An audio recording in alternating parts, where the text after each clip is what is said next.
Hey guys, every property investor wants to know, where is the next suburb set to boom? Well, let me let you in a little secret. It's usually the suburbs where the government is spending billions of dollars on new infrastructure. And most of the time, the best ones are still under the radar. Today, I'm going to show you how to spot those suburbs before the headlines catch on, before the demand floods in, and before the prices take off. And stick with me because later in the video, I'm going to break down a real world example, a once overlooked suburb in Western Sydney, where early investors who recognized government backed projects before the media hype saw prices jump over $250,000 in just a few years. I'll show you exactly how they spotted it and how you can do the same using the same methods to find suburbs flying under the radar right now. All right, so let's unpack this. When we talk about investing in property, there's one powerful driver of growth that often beats all others: government infrastructure spending. We're talking new train lines, major roads, hospitals, schools, airports, and even employment hubs. When the government commits billions of dollars to transform an area, property values don't just creep up, they accelerate.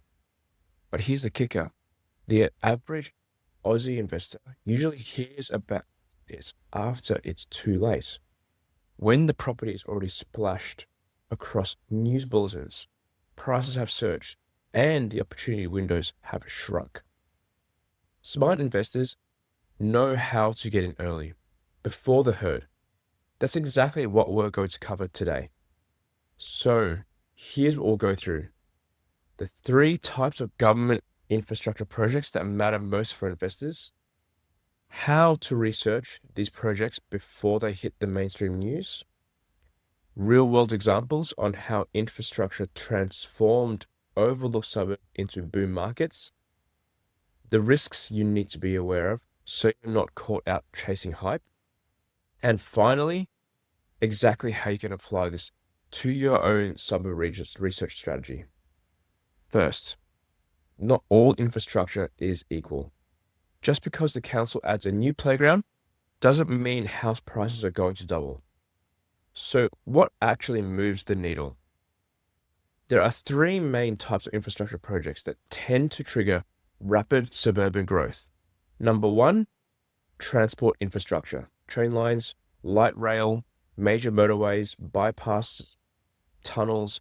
These change commuting times, connect suburbs to employment hubs, and open up whole new areas for housing demand.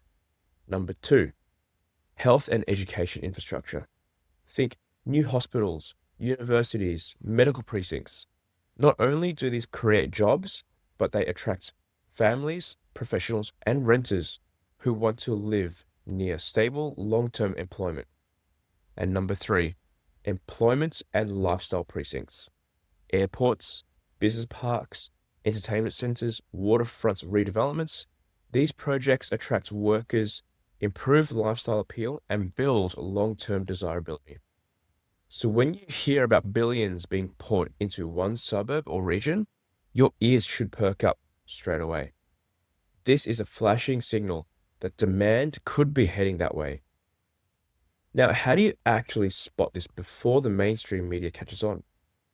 Well, here's the truth: the information is hiding in plain sight. Step one, government websites. Big ticket projects are always published years in advance. Transport for New South Wales, infrastructure for Australia, local council development plans. These are treasure maps for investors who are willing to read them. Step two, budget papers. Every federal and state budget outlines spending allocations. Buried in those documents are commitments to specific regions and projects that may not yet have hit the news. And step three, local council strategy documents. They'll publish 10 or 20-year precinct plans showing rezoning, new schools, and land releases. And step four, drive the area. If you see roads being widened, cranes going up, or land being cleared, you might be early to something big. So here's a little example I remember. I remember visiting a suburb west of Brisbane a few years back. Barely anyone was talking about it. I noticed a massive amount of roadworks underway and a huge hospital being planned nearby. Those who bought then, they're sitting on six-figure gains today, while latecomers had to pay premium prices to get in. All right, so let's talk about that Western Sydney case study we was talking about earlier. So roll back the clock to 2015. The government announces the Western Sydney Airport, a multi-billion-dollar project in Badgerys Creek. At first, barely anyone believed it was actually going to happen. Locals shrugged it off. Investors ignored it. Suburbs within 10 to 15 kilometers of the airport were selling for $450,000 to $550,000. Fast forward less than a decade, and some of those suburbs have median values pushing into the $800,000 to $900,000 range. That's huge profit, $250,000 plus in value, driven primarily by infrastructure. Now, here's a critical point. Those who waited until a project was plastered all over TV and every investor was piling in, they ended up paying peak prices, far less upside. But the quiet investors who looked at the infrastructure Australia pipeline, saw billions of dollars committed and acted early, they locked in massive gains. That's the playbook you want to follow. Now let's slow down and talk about the risks, because jumping blindly into every sub with a government project can also backfire. Number one, timing. Some projects take a decade before they're finished. If you buy too early, you may be tying up equity into a suburb that doesn't move for 4 years.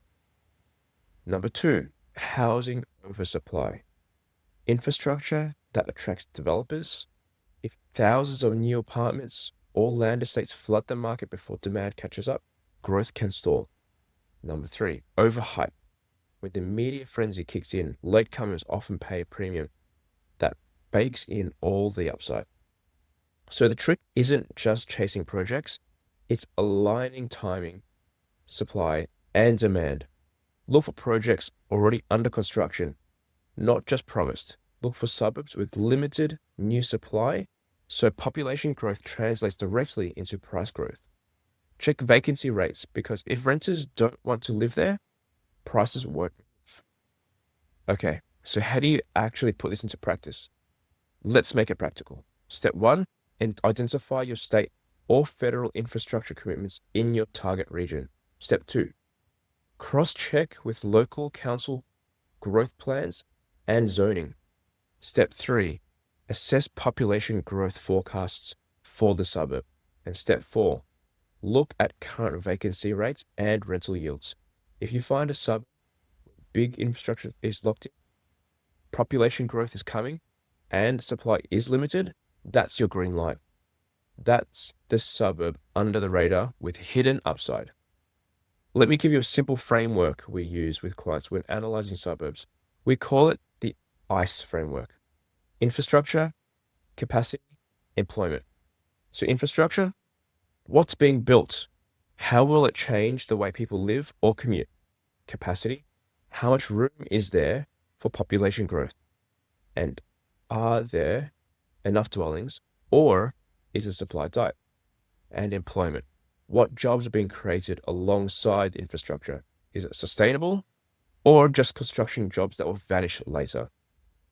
If a suburb ticks all three boxes, odds are you've found a growth suburb before the wider market. If this kind of research-backed property strategy is making sense and opening your eyes, do me a quick favor, hit the like button. It signals to YouTube that this is content worth spreading to more Aussies, and keep our community growing.